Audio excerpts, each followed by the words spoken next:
The GrandBanks is a company synonymous with top quality construction, meticulous attention to detail, fine hand craftsmanship and solid seaworthy performance. Now you expect me to say that about GrandBanks, but what we don't normally say about a boat is how much we loved it. And I have to say, if I was to win Lotto, then I'll be buying this boat today. To me, this is the ideal boat. Decent size, no flybridge to worry about, nice big open helm, 2 decks really. You've got the first deck, then you've got the second deck inside. Nice and big inside, 2 cabins, loads of air everywhere, such quality as well, handles beautifully, and it looks like a boat as well. Now if I was going to go out to sea, then this would be my choice of boat. Whether you be partying in the harbour, heading up the Hawkesbury, or going up the coast, then this boat's going to do it for you. Powered by twin inline 6s Cummins, a 660 horsepower. It's a 2004 boat, capable of 30 knots, and I think they broke the mould when they made this boat, because I don't really get that enthusiastic about powered boats, but this one I really do. I mean, look, nice big back deck, all teak line, so it's got good grip. Fantastic engine access. I mean, you just lift up the engine hatch and down you go.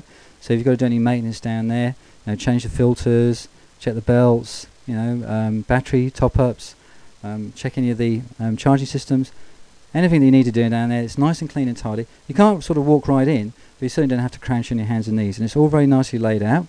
And the engine's in a really good position inside the boat, gives it a great balance. When I was moving this boat, when I was reversing into the marina, stern first, you could almost stop on a sixpence. So those engines are just so nicely spaced apart. And as you can see, I'm enthusiastic about this boat because I love it. GrandBanks have been making boats for a long time. This was a bit of a break from the mould when they made the sedan. But I think the sedans is probably the way to go in the future, because we don't really use, I mean, flybridges are great when you're fishing, or when you want to see the bottom if you're in shallow water.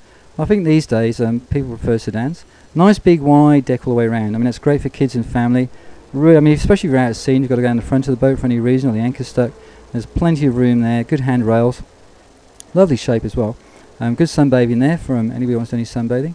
Nice layout, good profile as well. It's got a good head height. I mean, if you're very tall, this is a great boat.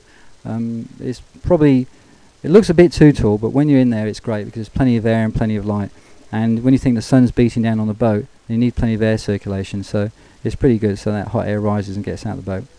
So there we have the engine, and then now into the saloon. You can see nice and open. This is a closed helm version, there is an open version. The helm's a good position, great steering visibility. Down into the boat, and galley down, which is great. People down there can serve up into the helm area upstairs. It's good having a galley down because it doesn't move as much, so it's a lower position on the boat, so it's not moving around so much. Nice saloon there, very comfortable. Everything about this boat is nice and light. It's got timber, but it hasn't got timber in places where it's going to get scratched. It's got some nice fixtures and fittings there. So the timber looks good, but it's not too much timber. So it's still the GrandBanks style, a good quality boat, but it's made to go places. It's not made to just sit around in the harbour. And that's certainly the feeling and confidence you get when you're on this boat. You feel that you could just sort of like head off into the distance, as long as you've got enough fuel, that is, and just go where you want. You've got an ensuite in the main cabin, and you've got a separate loo and shower for the guests. Now this is the forward cabin for the captain and his lady wife, girlfriend. Nice big walk-in ensuite there, and a nicely laid out main cabin there. Nice in the front of the boat, and it's not going to slap around. When you have an aft cabin, you're always slapping around at night. You can hear it pang, bang, bang, bang on the back of the boat. So it's nice to have it at the front. So whether you've got guests or friends, there's plenty of room on this boat. The galley's in that position. So as you can see, there's galley on the left, go through the boat, saloon on the right, then down we go through again, and we've got a guest cabin there, guest loo and shower there, and then right into your private area down the front, where you can contemplate your next voyage, or your next wife perhaps, or maybe your wife can contemplate next husband.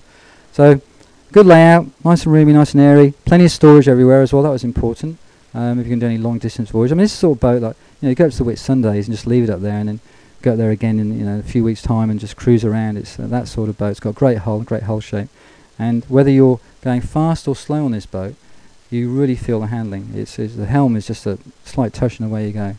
And this is us going down the river, Paramount River, towards the harbour, and getting along a bit of speed. That's cockatoo on the port side there, and she handled well. It's Andrew driving it, and he's picking a bit of speed, and it just picks up. You can hear the the turbochargers pick in. A nice clean wake behind. Look at that. That shows a really nice designed hole the way that comes out. A little peak with the camera over the side. We'd probably, I think we're doing about 28 knots, but it'll get up to 30 knots. No vibration, no shake. This boat is in really good condition. Well worth a lot. I think it's the only one in the country for sale, and if you want one, we've got it. It's well priced. It's in excellent condition. It's just been detailed and cleaned. I really couldn't find a fault on it. I mean, the engine room is immaculate. She ran well. It's meant to do everything she's meant to do.